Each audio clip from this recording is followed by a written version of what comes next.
We are a body like Bruce, and today we are bringing you a book we came across on legendary master Yip Man, or Yip Man, teacher of the legendary martial artist Bruce Lee. This is in the public domain, public access. No copyright breach was intended. Let's have a look at this book. Yip Man, Portrait of a Kung Fu Master, Yip Ching, Ron Heimberger. Writers translated by Eric Lee, in association with the Yip Ching Wing Chun Athletic Association. Probably printed and published around 2001. I offer this book to the memory of my father and to those at the centre of my life, and I offer them my work and my thanks for making it possible. Yip Ching must be the son of Yip Man. Contents about the authors and the index. Introduction. A master's gift to the world is his life. By seeing his life, or at least by seeing the portrait of his life as painted in the stories of those who knew him, a master's life becomes a sketch of a path to mastery. This book paints a portrait of the famous Wing Chun master Yip Man, or Yip Man. This portrait, woven from stories about Yip Man shared by his son, provides a set of 15 principles as a guide to mastery. While there are broad lessons to be learned from this portrait, remember to savour the details. Many of the great figures of history are shrouded in the midst of aggrandizement, but here the details, the fine strokes of the portrait have remained to show the humble seeker something about the life of a master. As you will see, each of these chapters provides a principle or set of principles for you to contemplate. You will be richly rewarded if you seek to discern the principles and the man who strove to embody them.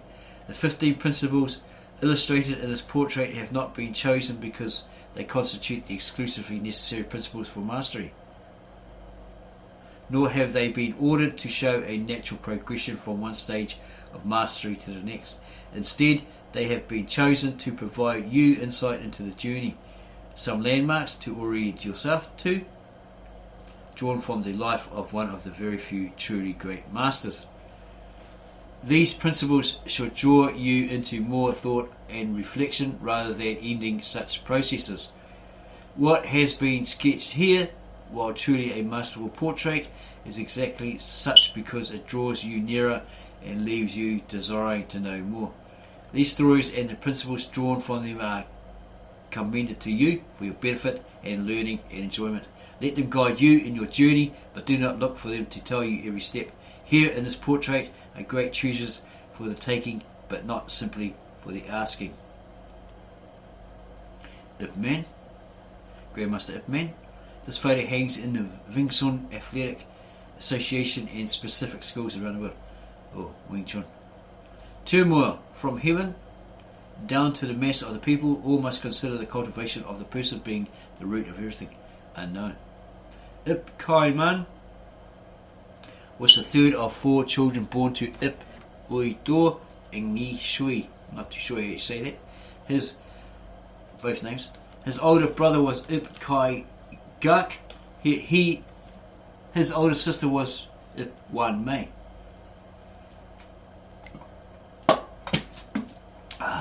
And so forth.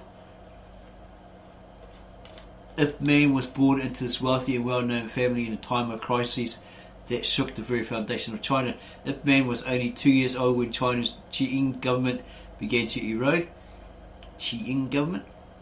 During this time, China lost the war to Japan, which caused panic among the people because foreign powers decided to carve up China for their own gain. At the age of 5, Yip Man's world shook once more when the emperor allowed reform, but the empress dowager, along with the top military commander Chung Lu, seized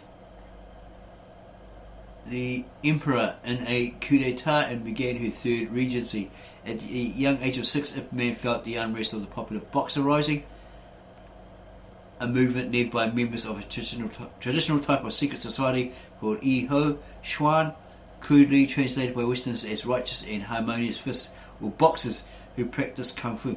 This movement, although marginally successful in waging war against the foreign powers seeking to carve up China, led to widespread disorder, riots, banditry and uprising in every province of China. Was that because there was a British opium trade going on? They introduced it and lots of people got addicted to it, especially Chinese people, or was it something else? At the end of the uprising, many boxers were punished and put to death. Consequently, most Kung Fu masters assumed a low profile. Yip Man once again felt the tremors that would topple his beloved homeland when at the age of 7 he saw the first foreign armies occupy northern China. By the age of 12, Yip Man's life was easier. Even though the government was still in upheaval, by the year 1905 the Chinese people had returned to a semblance of normal life, giving Yip Man a window of opportunity to study Wing Chun. It was during this time that a man moved into the Yip family clan hall on the main street, Song Yuan Dai Gai of Foshan. His name was Master Chan Hua Shun, and he had come to the Yip family clan hall to teach Kung Fu. He was the only non-family member to learn Lung Chan's Wing Chun. Chan Hua Shun was a large and strong man, and he always helped others out when they got into fights. So naturally, when Master Lung Chan died, everyone thought Mr. Chan was the heir to the Wing Chun system and went to him for Wing Chun instruction, even over Lung Chan's two sons, Lung Chung and Lung Bik, though they may have been more qualified to teach their father's system. The young Yip Man liked watching classes, and like all young boys, he had no shame in asking if he could learn Kung Fu from Chan Hua Shun. Chan Hua Shun told him that people who were rich and came from comfortable surroundings made poor students of Wing Chun. But because he was teaching at the Yip family building, Chan Hua Shun could not simply refuse Yip Man's request. So he reluctantly agreed to teach Yip Man.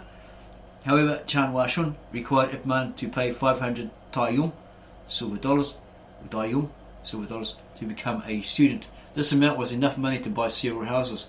Chan Hua Shun knew that such an amount would be almost impossible for a young boy to raise, and he thought he had found a way to softly discourage Yip Man. It took Yip Man some time to get this amount of money, yet he did, and with money in hand, Yip Man went to see Chan Hua Shun. Chan Hua Shun was shocked.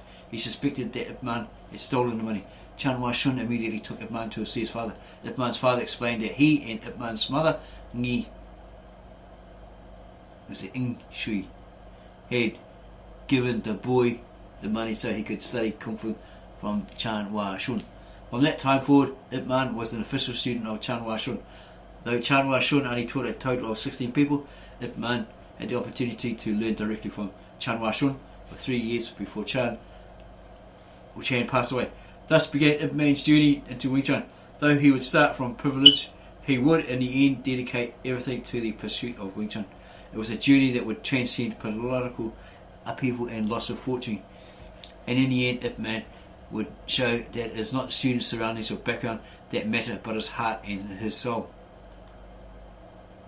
A street sign that marks the famous Chopstick Street is where Lung Chan ran his herbal shop. The Yip family building is where Chan Hua Shun taught his Wing Chun class in Foshan, China. It is the place where Yip Man began his training as a boy. Unfortunately, the buildings where Chan Hua Shun taught has been demolished. Today, all that remains is the neighbourhood park.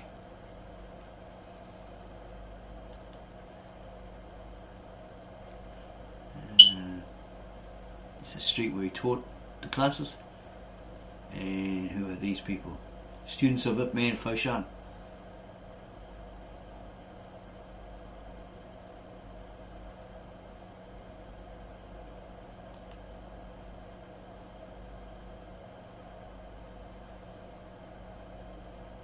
This is the high school he went to.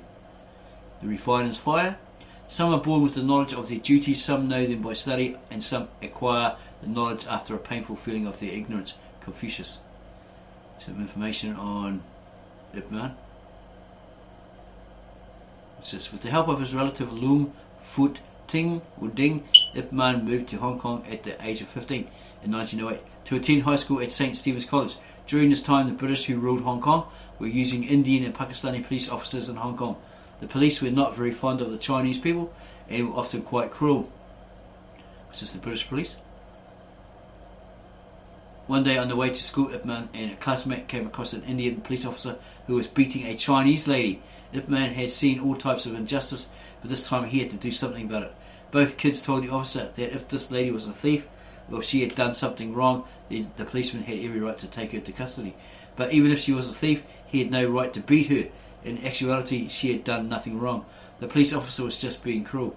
And the officer, realising that Yip Man was just a kid, took a swing at Yip Man. Unfortunately for the police officer, Yip Man had nearly 4 years of Kung Fu under his belt. Yip Man responded to the police officer's attack with what appeared to be his classmate to be a very simple move, but the police officer went down with blood all over his face. Yip Man and his classmate ran very quickly to school. There's a school sign.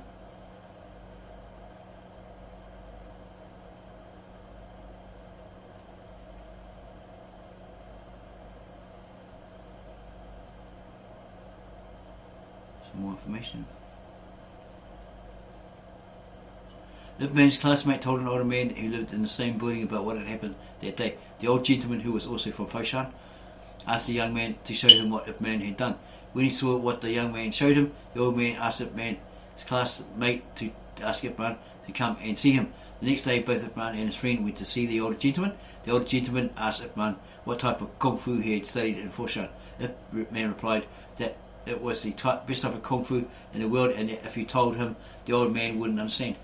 After a little cajoling, Yip Man relented and told the old man that he had studied a famous Kung Fu called Wing Chun. The older gentleman replied that he had heard of it, and that there was a person named Chan Wa Shun teaching there. The old gentleman asked Yip Man to show him the Siu Lum Dao form after the demonstration. Was that Xiao Lim Dao? After the demonstration, the old man said, "Hey, not too great." As you can imagine, Yip Man, who felt he was doing the best Kung Fu in the world, did not respond favourably to the old man's evaluation of his skill. The old gentleman then asked Yip Man to perform his Chum Kui form. One must remember that at this time the respect between young people and older people was greater than it is now.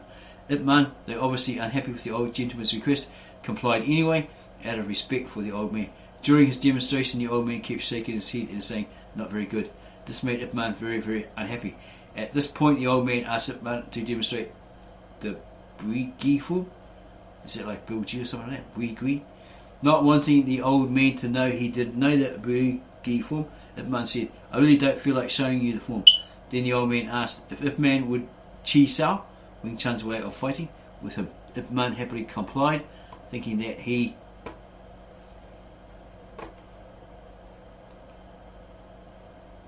could finally teach the old man a lesson. Yip Man threw a punch, the old man simply blocked it and threw him to the side. Yip Man got up and attempted to heal his wounded pride with another punch. Once again, the old man just blocked him and threw him aside. Yip Man got up and stormed out. The next day, Yip Man's friend told him that the old gentleman wanted to see him again. Naturally, Yip Man didn't want anything to do with him, and he told his friend he would not see the old man. The friend dutifully reported Yip Man's response to the old gentleman. The old gentleman told the teenage boy to let Yip Man know that he was Lung Bik. The next day in class, Yip Man's friend told him that the old gentleman was Lung Bik. Right there then, even before class was over, Yip Man jumped up and went straight to Lung Bik's home. Yip Man's excitement stemmed from the fact that he, Lung Bik, was Yip Man's Si Bak, older Kung Fu uncle, the youngest son of his teacher's teacher, Lung Chan. Lung Bik was not doing very well financially in Hong Kong. He was living with a relative. Yip Man invited the master to live with him. This Lung Bik did and taught Yip Man the Wing Chun style until 1912 when Lung Bik died. Yip Man learned the entire system of Wing Chun under Lung Bik's guidance. When Lung Bik died, Yip Man returned to Foshan to help his Kung Fu brothers with the knowledge he had gained in Hong Kong. Wow, what an amazing skill. You throw your punches, all that sort of stuff, the guy just pushes you aside, throws you aside. Throughout his life, Yip Man referred to Lung Bik as Si Pak.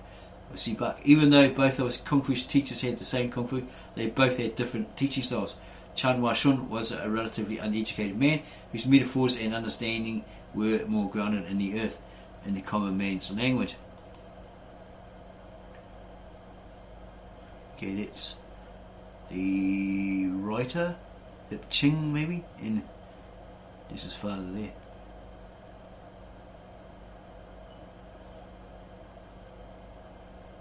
Lung Bik, on the other hand, was very educated, and his metaphors and understanding were shaped by philosophy. His understanding of the principles of Wing Chun was deeper and more refined than his Kung Fu younger brother, Chan Hua Shun.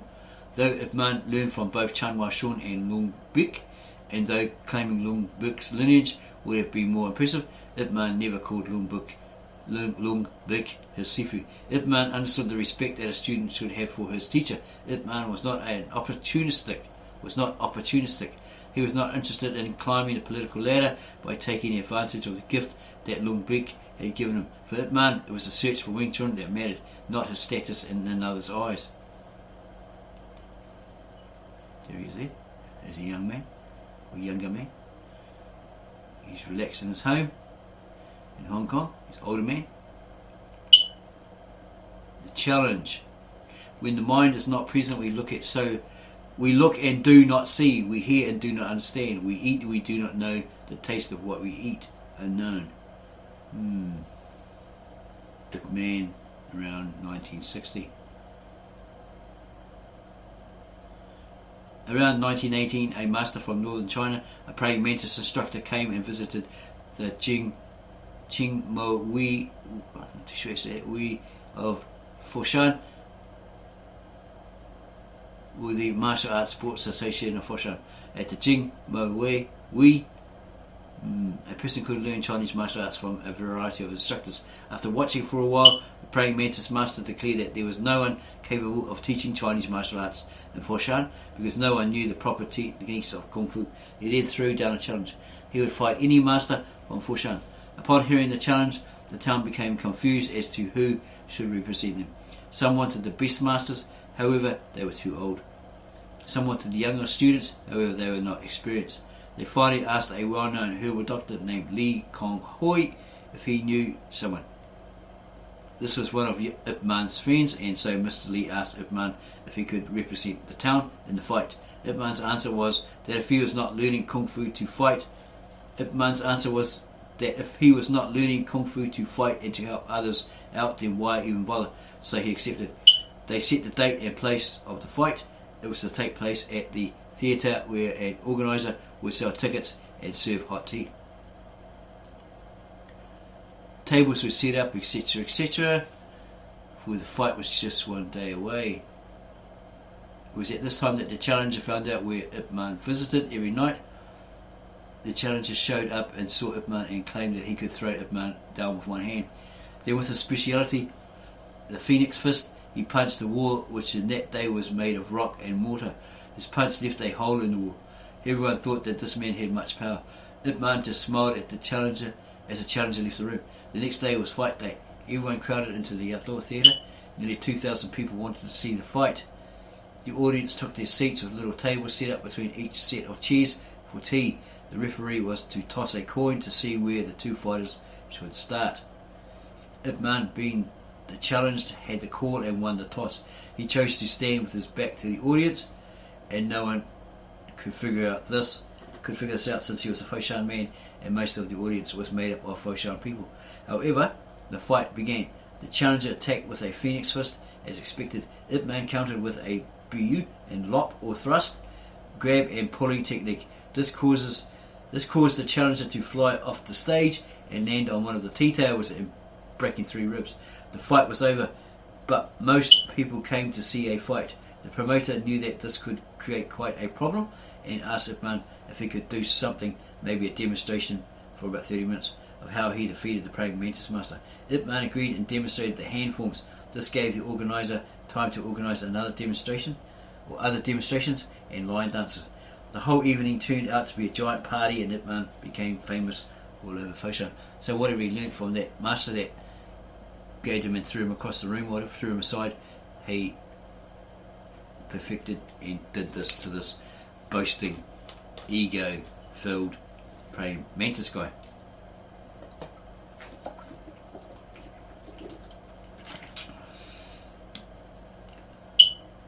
Yip Man felt throughout his entire life that Wing Chun was to be used for the benefit of the downtrodden and defenceless.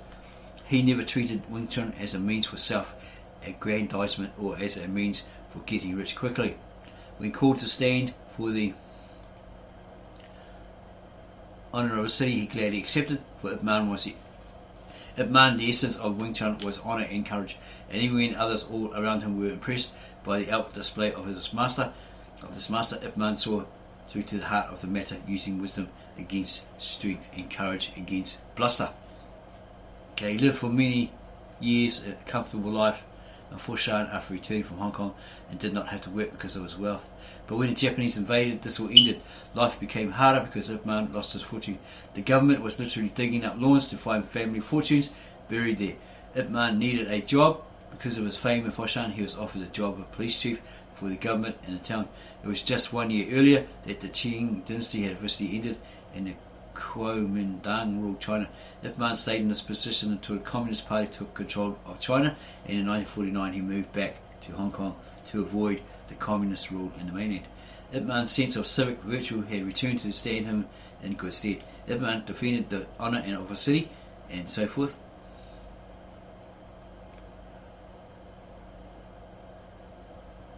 He smoked Camel cigarettes. Smoking contributed to his death in 1972. So he must have died a year before Bruce Lee, right? And that's what killed him, cigarettes. Okay, he's practicing the Siu or Shaolin Dao form of Wing Chun while Ip Ching, his son, watches from the doorway.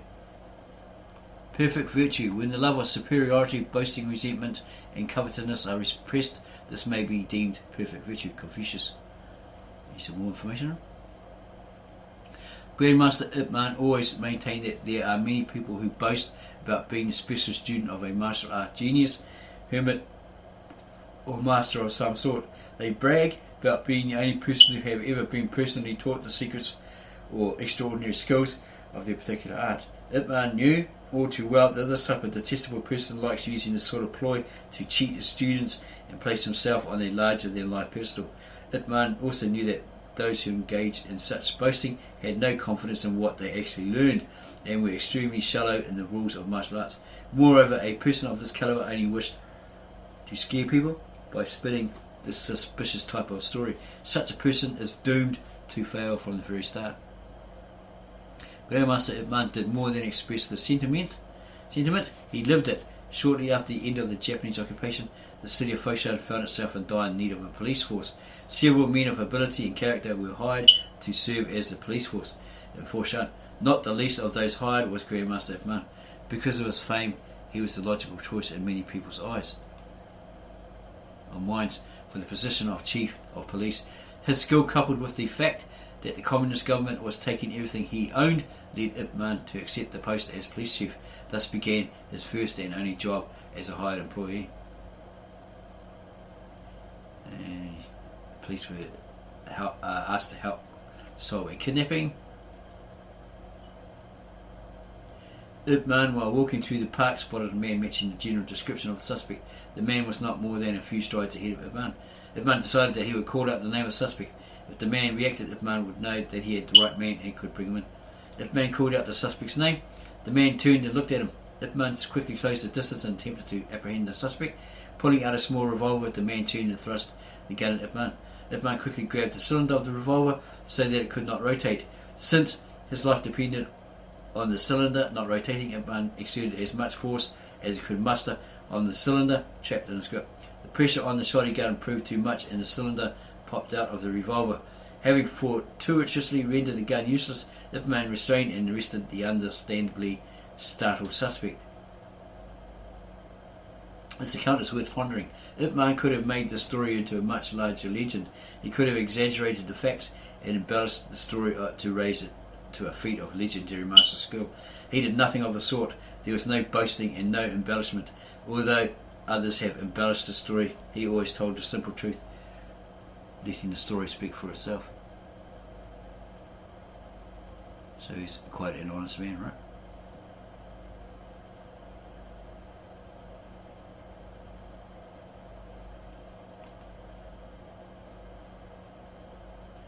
Yip Man's honesty and transparency are the more insightful lessons of the story. Yip Man felt no need to embellish with the fantastic or mystical. So it was with the way he taught. Yip Man felt no need to hold to the mystical or quasi-mystical vocabulary that so often excuse the path of martial skill. He taught Wing Chun. It spoke for itself. The thing itself, in itself, Wing Chun was enough for Yip Man. He had no need for mystical fluff, no need for pedestal building. The truth is, confidence in himself and joy in the reality of Wing Chun kept him from wandering away in search of mystical greener pastures that were and are illusory. Looks like he had two sons. Ip Ching on the far left, and on the far left, and Ip Chung on the far right, posed with him. So there's two sons there. This guy's about 88 or something, isn't he? And then many have tried to spar with him and defeat him, and he's brilliant for an old man, little short old man. Okay, move to Hong Kong.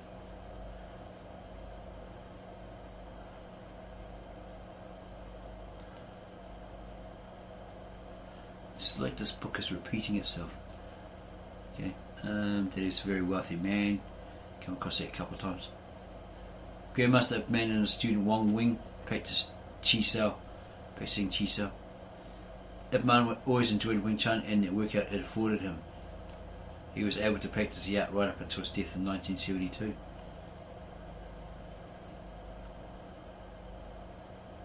If wealth and honour do not dissipate you, poverty and low status do not make you move from your principles, authority and might do not distort you, then you can be called a great man. Unknown. Some say Yip Man sold Wing Chun movement by movement. This is not true. Yip Man never did such a thing. He never exploited his students or his arts. It is true that there are those who want to become rich in teaching and find that exploiting students is an easy way to accomplish this goal. Sometimes it becomes a mutual exploitation. The student thinks he can buy Wing Chun with money. The ancient philosopher Mencius discussed this very point when he visited King Hui. The king thought that since this famous philosopher made a concerted effort to travel many miles to be granted an audience, then Mencius must surely want to discuss how to increase the profit of the kingdom. Mencius replied, "Why must you speak of profit? If you always say, 'How can I profit from my kingdom?' your top officers will ask, 'How can we profit our clans?' The common people will ask, 'How can we profit ourselves?' Superiors and inferiors will struggle against each other for profit, and the country will reduce in chaos."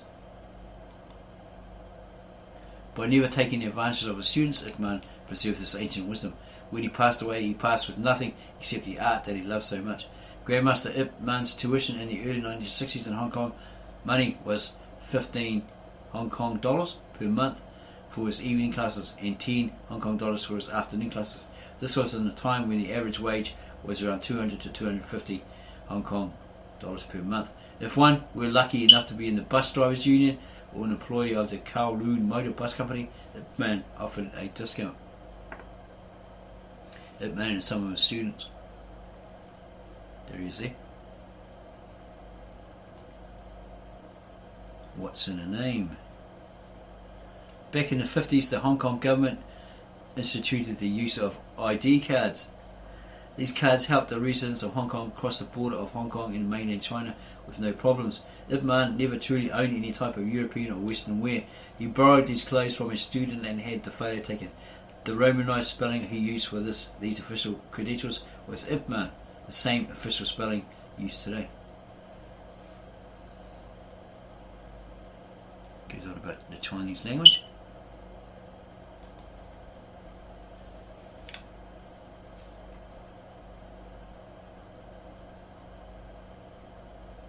Doing Baksa.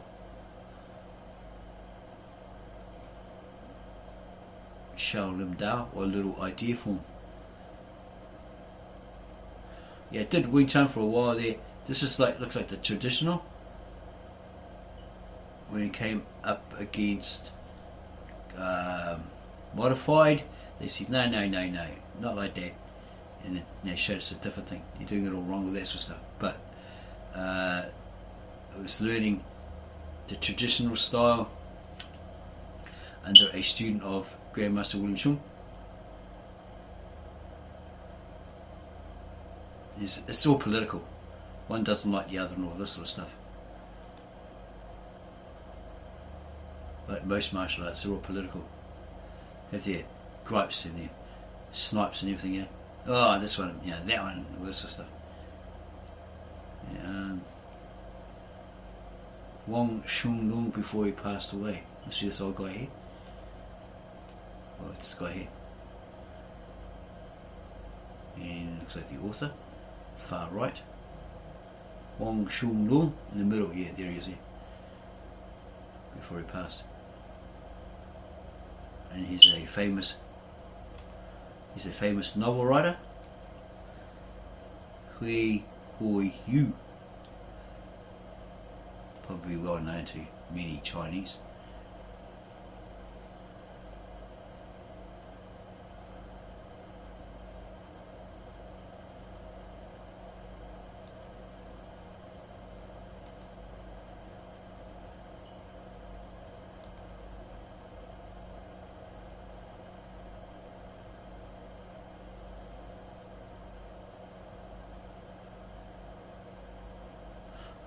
Yip Man did whatever was necessary to teach a student. For example, he had a student with a very strong fear of fighting. So one day, to get a student over this fear, Yip Man took the student out on the streets of Hong Kong to look for a fight. While Yip Man and his student were walking down the street, Yip Man spotted a big Chinese guy, real tough looking. Yip Man thought this would be a perfect model of three-dimensional teaching. So he started taunting the big guy into a fight by calling him Mandarin Face, because the guy had pitted skin like an orange peel. The big guy looked at Yip Man and his student, felt the courage in them and got scared. After a few more seconds of Yip Man prodding, the big guy ran off. Did the master already know the big guy would run away? We are positive that the student did not know this bit of information. Did the master plan it this way? Maybe, maybe not. All we know is that if the big guy chose not to fight, then we can learn that confidence wins out. On the other hand, if a person can be goaded into a fight, even by the master, then we learn that this is wrong.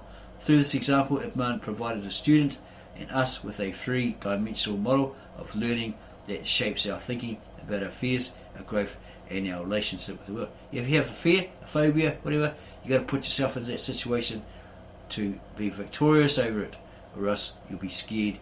You had that phobia for the rest of your life. You confront it, you deal with it, you master it.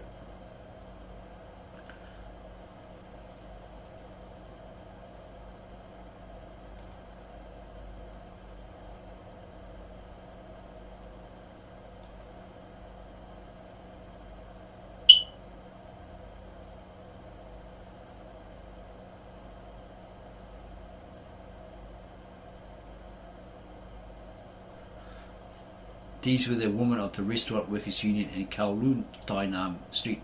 Yip Man did teach women the art of Wing Chun, even though he joked about always having scratches on his arms from the workout. Cut your nails! A teacher and a friend.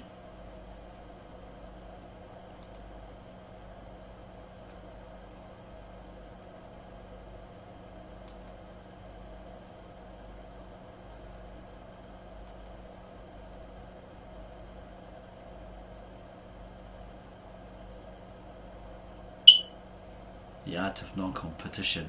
To win 100 victories in 100 battles is not the acme of skill. To subdue the enemy without fighting is supreme excellence. Sun Tzu.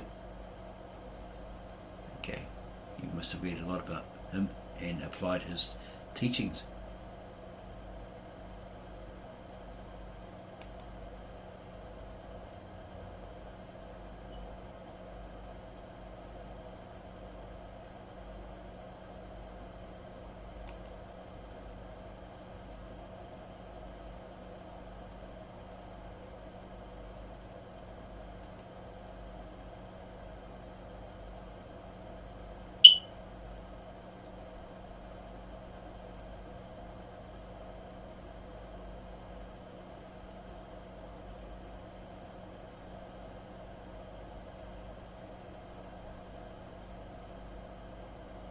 Here's some guy came to the school challenge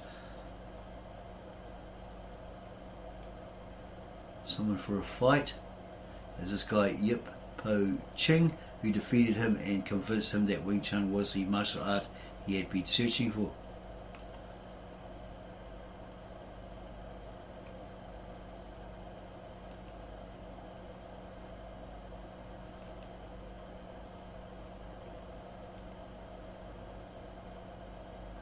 Even though a student is taught how to kill in Wing Chun, he is not taught to go out and kill. The student should be a smart individual and should know how far to take a fight. Grandmaster Yip Man knew very well how far he should go in a fight. After training one night back in 1963, Yip Ching was feeling a little hungry, so he asked his father if he wanted to go out for something to eat. Yip Man thought it to be a good idea and accepted. They had their late night snack and paid for it with a $10 Hong Kong paper bill. In those days, a person could get a lot of food for $1 Hong Kong dollar.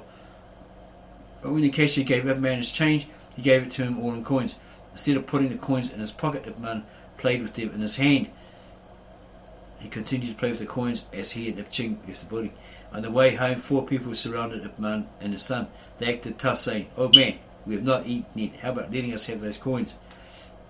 Yip Man replied, "If you are going to rob us, you need a knife or brick or something. How can you expect me to give up this money by your talk alone?" Noticing the confidence in both Yip Man and Yip Ching's eyes, the 4 men became frightened and asked if they could just have the coins for a loan. Yip Man replied, "I do not know you. Why should I loan you any money?" The 4 men ran off. And there's another incident.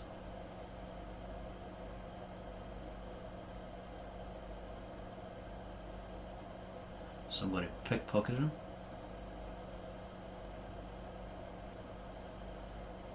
Wow, the kick made the man fly off his feet and land some 5 feet to 6 feet away from the group.